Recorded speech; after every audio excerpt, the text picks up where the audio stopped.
This is the Bolt Fitness Warlord. This is designed to be a fully functional squat rack, half rack actually, so you can use a barbell, any type of movements you'd like. And then, once you're done with the bar, and you'd like to use it like a functional trainer, you take your J-cups off, that are included, as well as your spotter arms.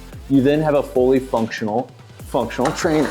So you put these where you'd like, set the weight on the 250-pound weight stack. That is a 2-to-1 ratio. Of course I'm going to 250. Cut this out. And then you're ready to do your movements. Let's get it.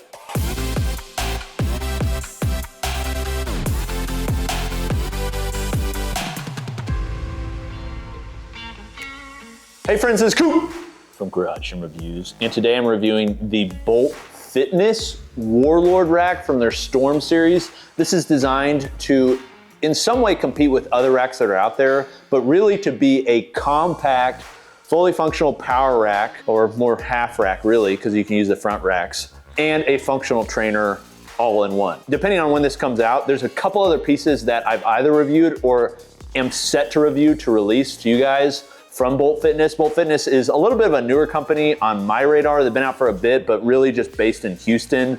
They've started to sell more and more online, and they actually have some really unique pieces.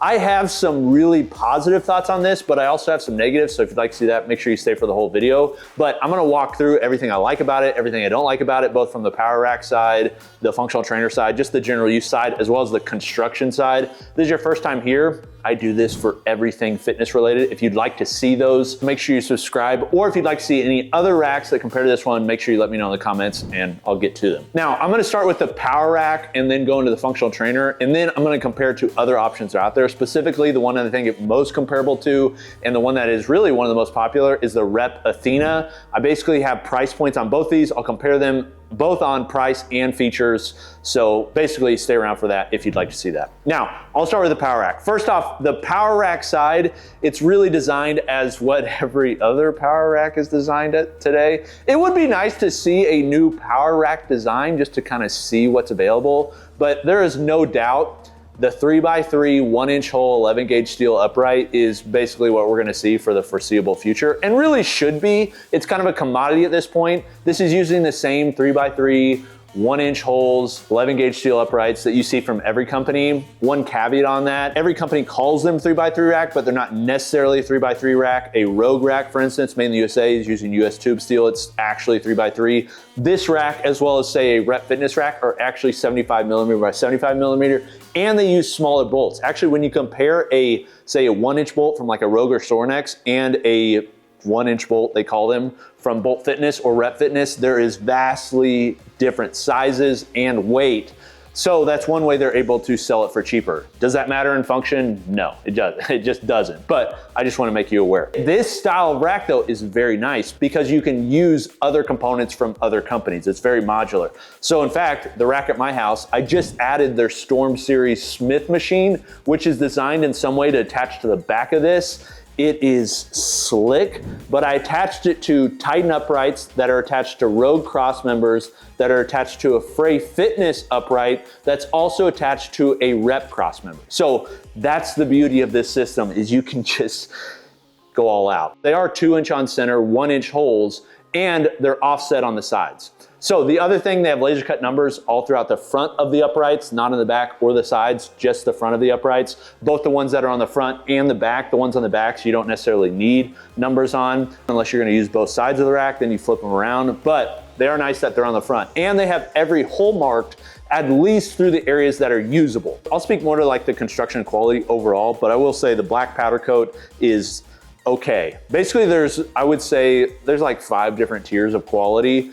For home gym specific companies, the top I would say is probably like a Rogue Fitness. Below that would be like a Rep Fitness. Below that would be like a Titan bells of steel.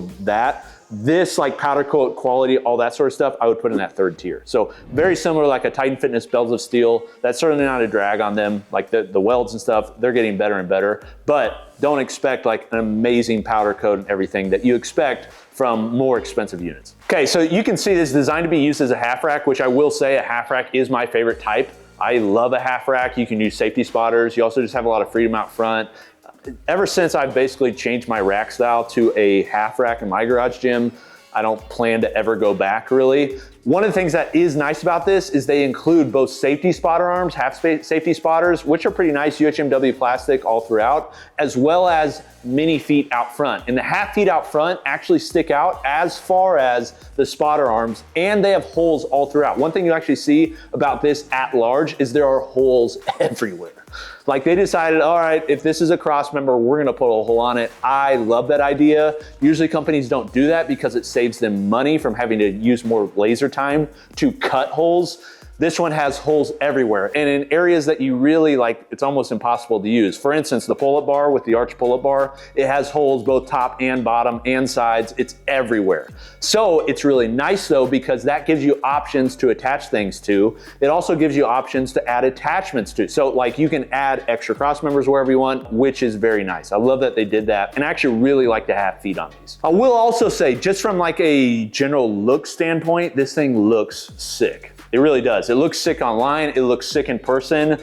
I'm not like a super gaudy logo guy, but it is laser cut with a background. They do different colors on that. Personally, I'd prefer if it didn't have the huge logo on there, but I will say that big shroud that's there both protects the cables, which I think is a good, more commercial look, but it also gives you a massive platform to attach magnetic hooks that you can get for $5 from Amazon. I have them all over my free motion functional trainer. If I was using this in my garage gym, I would just put those all over the freaking place. And then you attach cable attachments to them. Really nice. Okay, so there's the squat rack. It works like a squat rack. 1,000-pound rated. Nobody rates it. Everybody uses 1,000 pounds. It's like if you lifted 1,001 pounds on this, this is not gonna work. Now this is gonna be able to hold as much weight as you'd ever wanna lift. They say 1,000 pounds because that's just the standard, and it's a really nice number to just put on your website. The one thing I will say, if you're not gonna bolt this down, you have to use these front feet. Because if you're starting to like put a ton of weight on these spotter arms, I've seen videos of people that didn't use front feet on items like this and they dump forward. Really freaky, you know, it's like a guillotine. So make sure if you get this, you're using the front feet.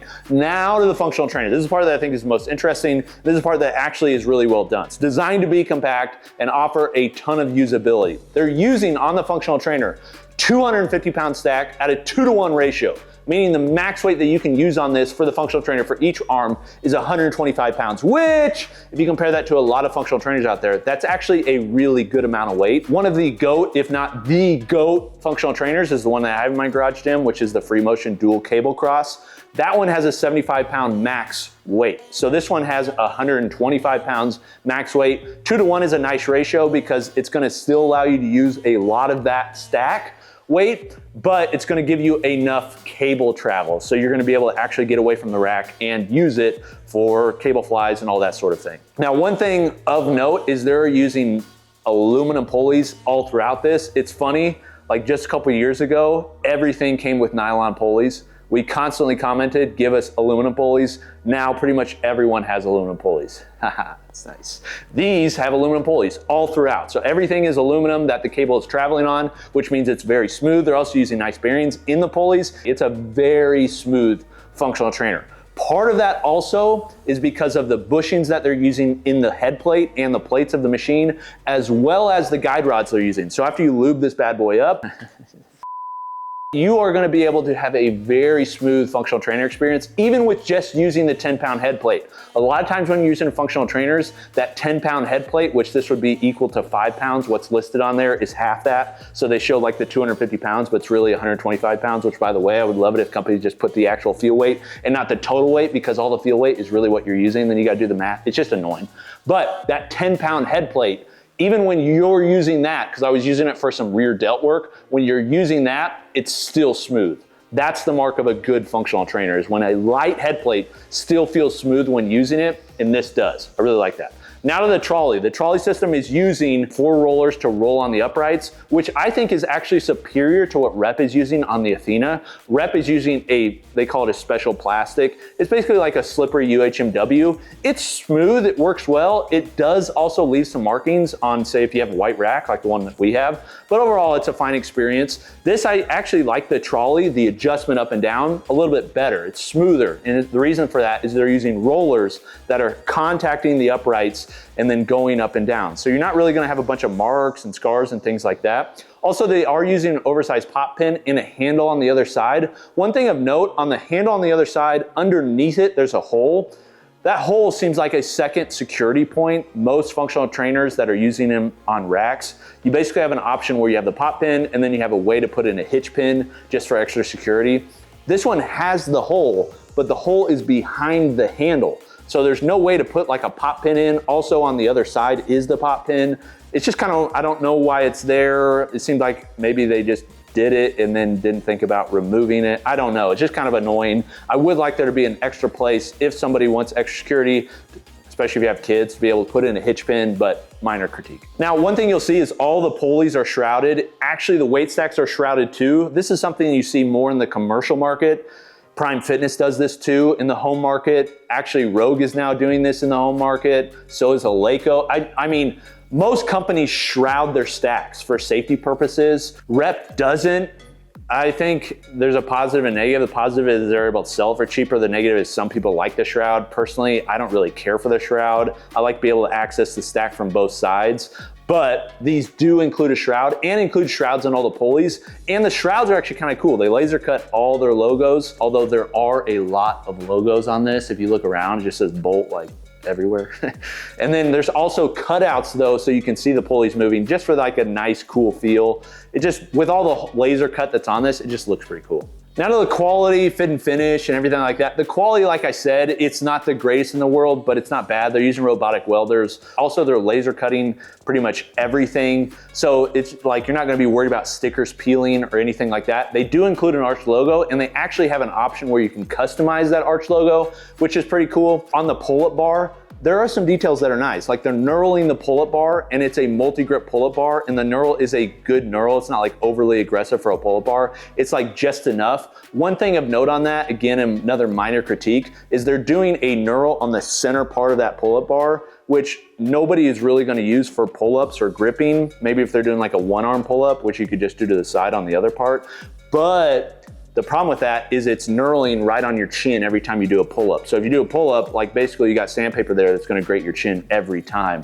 It's a minor thing, but it is something where I think a lot of people would actually get annoyed with that over time. And then lastly, the value. This thing is not cheap. It's also not as expensive as some units out there, but this thing is $4,000, which includes shipping. So $4 grand all in, which some of you, you're just gonna balk at that. Others of you are used to paying expensive things. So you expect, I mean, I don't think it's overpriced for everything that you get. There are many options that compare to this now, and even more coming out. Like we have the Rogue option that's coming out. But I will say pricing comparatively, this thing is a little bit more steep than what I'd expect. For instance, Rep Fitness Athena. I did a similar build out with spotter arms, feet, all that sort of stuff, and it still came out to $400 to $500 less than this.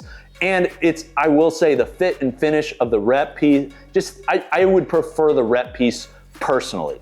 Now, that's not to like dog on this, because it is a good piece and there's a lot going on, but when you compare it to an option like an Athena, this does have heavier stacks, even when you include the upgrade stacks from Rep, which I included those when I did the comparison on price, but just hard to swallow like this from a newer company. Also a company that I'm just not sure on their customer service yet. I've seen some reports in our Facebook group of both really positive things and very negative things, so I'm curious. Also, one thing of note, Bolt Fitness isn't like engineering this piece and selling it. This isn't like an exclusive piece to Bolt. This is something that they're buying overseas and putting their name on. One reason I know that, and they're gonna hate that this is true, but one of the shrouds on the bottom piece actually has one of their competitor companies laser cut into the shroud. It says NC Fitness. So I decided to just do a little Googling. Who's NC Fitness? NC Fitness is just another manufacturer. They sell pretty much the exact same unit with different accessories.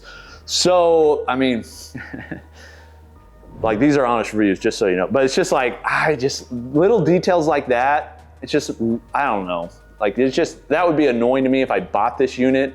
I would definitely want that to be changed out, which I'm sure Bolt Fitness would change that out. But also just know, like something like the Rep unit, they're doing full engineering on that and they're offering it for less. This one, I would be looking for the company that offers the best accessories and the lowest price. And to be honest right now, as far as I can find for this piece, That's Bolt. So all of that in a nutshell, do I like this? Yeah. And they've got some things about it that are actually superior in some ways versus Rep. One of them is the width. It's got a 49-inch outside to outside width, which some people would really hate, some people would really like. When you're using a barbell, a 47-inch width is probably superior for racking and unracking, but that also means that you can't use rogue accessories. With this one, you can use rogue accessories and cross members because it's the same width. So, all that said, I like the unit. I don't think it's the best out there. Personally, I would probably go with the Athena, but I could see why people pick this. And I'm hoping to see Bolt just continue to improve and add accessories for these because they do have some cool stuff like their Smith machine that does attach on this and are some things that other companies aren't doing. So what do you think of the machine? Let me know in the comments. Are there other pieces that you use from Bolt? I'd love to hear your opinions on them. Let me know in the comments. Also, is there anything else you'd like to see us review from Bolt or see a comparison to this one? Let me know in the comments. This has been Coop from Garage and Reviews. I'll see you next time. Peace.